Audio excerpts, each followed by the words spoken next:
خلاصہ کلام یہ ہے کہ ہمیں جو ہے اللہ اور اللہ کے رسول صلی اللہ علیہ وسلم نے جو ہے غیروں کے طریقوں کو اختیار کرنے سے ہمیں روکا ہے، اور اللہ تبارک و تعالیٰ نے قرآن کریم کے اندر صاف فرما دیا وَمَن يَبْتَغِ غَيْرَ الْإِسْلَامِ دِينًا فَلَن يُقْبَلَ مِنْهُ، کہ جو اسلام کے علاوہ کسی اور مذہب کا طریقہ کار اختیار کرے گا تو ہماری بارگاہ کے اندر وہ ذرا بھی قابل قبول نہیں ہے، اور وہ آخرت کے اعتبار سے نقصان اٹھانے والوں کے اندر ہوگا، انجام کے اعتبار سے وہ نقصان ہی اٹھائے گا۔ نحمدہ ونصلی علی رسولہ الکریم، اما بعد فاعوذ باللہ من الشیطان الرجیم، بسم اللہ الرحمن الرحیم۔ ومن يبتغ غیر الاسلام دینا فلن يقبل منه وهو في الآخرة من الخاسرين۔ وقال رسول الله صلی اللہ علیہ وسلم من تشبہ بقوم فهو منهم۔ صدق اللہ العظیم وصدق رسولہ النبی الکریم۔ محترم سامعین اور ناظرین، چونکہ ہم سال کے اختتامی ایام کے اوپر کھڑے ہیں اور نئے سال کی آمد ہے، اس سے متعلق قرآن و حدیث کی روشنی میں چند باتیں عرض کرنا ہے۔ سب سے پہلی بات یہ ہے کہ نئے سال کی آمد کے اوپر جشن منانا اور مبارکبادی دینا کہ نبی کریم صلی اللہ علیہ وسلم کے زمانے میں خود نبی کریم صلی اللہ علیہ وسلم نے اس کو منایا یا کسی کو آپس میں مبارکبادی دی؟ اسی طرح صحابہ کرام رضوان اللہ تعالی علیہ مجمعین نے کہ ایک دوسرے کو نئے سال کی مبارکبادی پیش کی ہے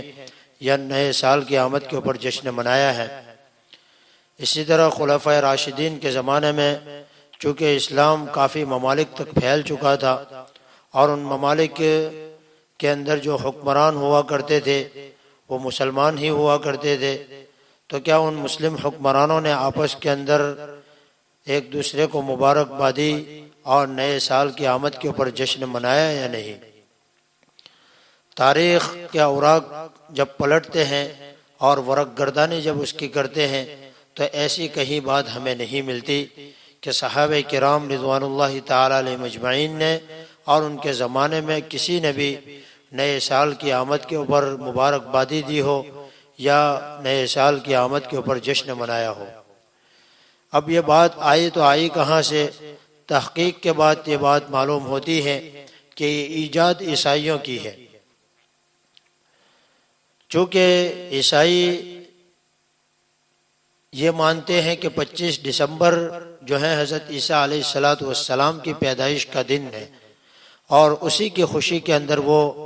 جشن مناتے ہیں، اور یہ جشن چونکہ بہت ساری جگہوں کے اوپر دنیا کے اندر منایا جاتا ہے تو یہ جشن اتنا لمبا ہو جاتا ہے کہ نئے سال کی آمد تک یہ جاری رہتا ہے۔ تو یہ عیسائیوں کی ایجاد ہے، اور ان کے جشن منانے کا طریقہ بھی ایسا ہے کہ جس سے اسلام ہر اعتبار سے ہمیں منع کرتا ہے، روکتا ہے۔ ان کے جشن منانے کا طریقہ یہ ہے کہ یہ اس دن سے لے کر نئے سال کی آمد تک اپنے اپنے علاقوں میں پورے علاقے کو لائٹوں کے ذریعے جگمگاتے ہیں، نائٹ کلبوں میں جا کر شراب اور کباب کی مجلسیں کرتے ہیں، گویا کہ ان کی جشن منانے کی تکمیل جو ہے وہ دو ہی چیزوں سے ہوتی ہے، ایک شراب اور ایک عورت۔ میوزک، بینڈ باجا، شراب اور کباب، اور مال اور وقت کو بے تحاشا خرچ کرنا اور برباد کرنا، یہی چیزیں اس کے اندر ہوتی ہے۔ اور آج کل مسلمانوں کے اوپر ہائی افسوس ہے کہ مسلمان بھی ان کے ساتھ شرکت کرتے ہیں، ان کی مجلسوں کے اندر اور ان کے غیر مہذب طریقوں کے اندر ان کے ساتھ شریک رہتے ہیں اور برابر کے شریک رہتے ہیں، اور پھر نام لیتے ہیں انسانیت کا کہ انسانیت کا تقاضا یہ ہے کہ جب یہ ہمارے تہوار کے اوپر مبارکبادی دیتے ہیں اور ہماری خوشی کے اندر شرکت کرتے ہیں تو ہمیں بھی چاہیے، انسانیت کا تقاضا ہے کہ ہم بھی ان کے ساتھ شریک ہوں۔ ان کا مذہب ان کو ہمارے ساتھ شرکت کرنے کا حکم دیتا ہے، لیکن ہمارا دین اسلام اتنا مہذب اور اتنا پاکیزہ ہے کہ ہمیں ایسے غیر اسلامی طریقوں کے ساتھ منائی گئی خوشی کے اندر شرکت کرنے سے ہمیں روکتا ہے، ہمیں بالکل اس کی اجازت نہیں دیتا۔ اور چونکہ مسلمان کا جو سال شروع ہوتا ہے وہ ہجری اور قمری اعتبار سے محرم الحرام سے شروع ہوتا ہے، اس لیے مفسرین نے جہاں پر اللہ تبارک و تعالیٰ نے قرآن کریم کے اندر سورج اور چاند کو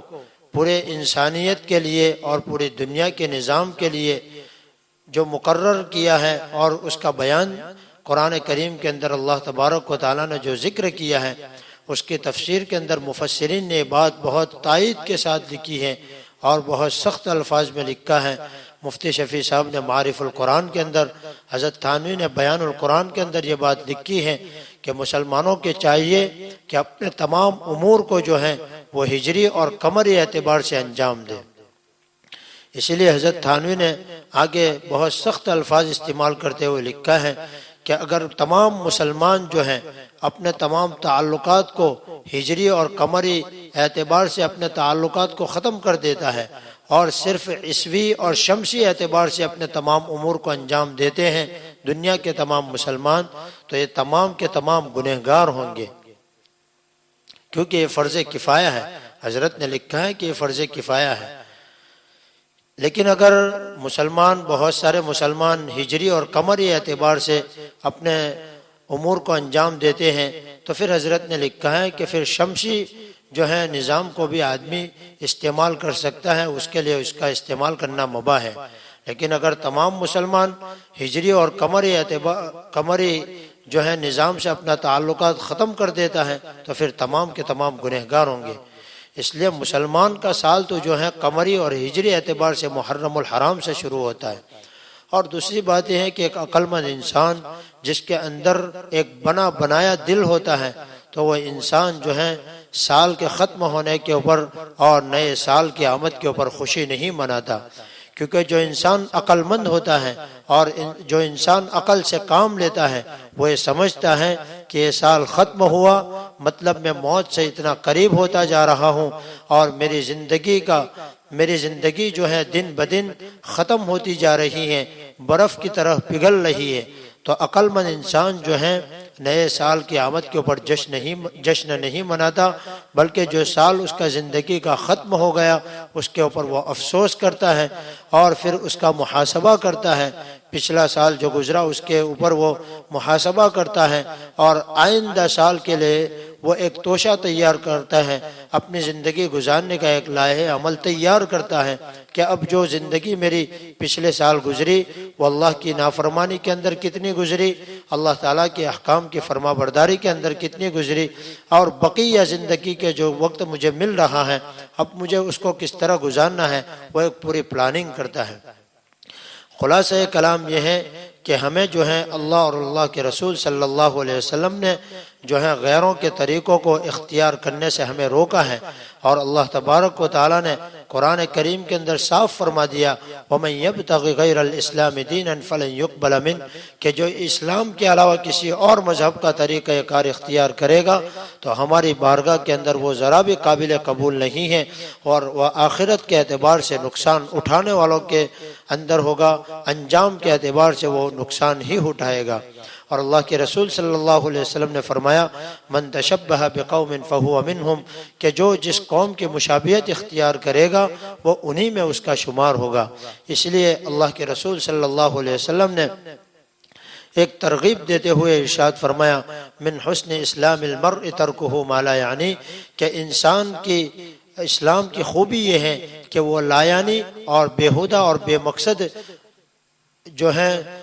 باتوں کو چھوڑ دیتا ہے۔ اس لیے ہمیں چاہیے کہ ہم اللہ اور اس کے رسول صلی اللہ علیہ وسلم کے بتائے ہوئے طریقوں کے مطابق زندگی گزاریں۔ اس لیے یہ نئے سال کی آمد کے اوپر جشن منانا، مبارکباد دینا، یہ اسلام کے اندر اس کی بالکل